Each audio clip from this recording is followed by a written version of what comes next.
اعوذ باللہ من الشیطان الرجیم بسم اللہ الرحمن الرحیم السلام علیکم ورحمۃ اللہ وبرکاتہ۔ جمعرات کے دن مغرب کی نماز کے بعد خاص عمل وظیفہ، چند منٹ کا عمل، 3 بڑے فائدے۔ حضرت ابن عباس رضی اللہ عنہ سے مروی ہے کہ رسول اللہ صلی اللہ علیہ وسلم کا ارشاد ہے کہ جو شخص جمعرات کو بعد نماز مغرب 2 رکعت نماز ادا کرے، ہر رکعت میں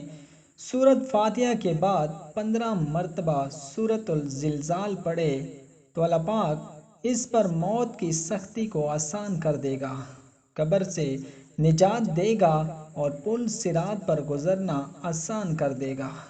تو اللہ پاک سے دعا ہے کہ اللہ پاک ہمارے صغیرہ اور کبیرہ گناہوں کو معاف فرمائے اور اللہ پاک ہمیں لمبی اور صحت والی زندگی عطا فرمائے، آمین ثم آمین۔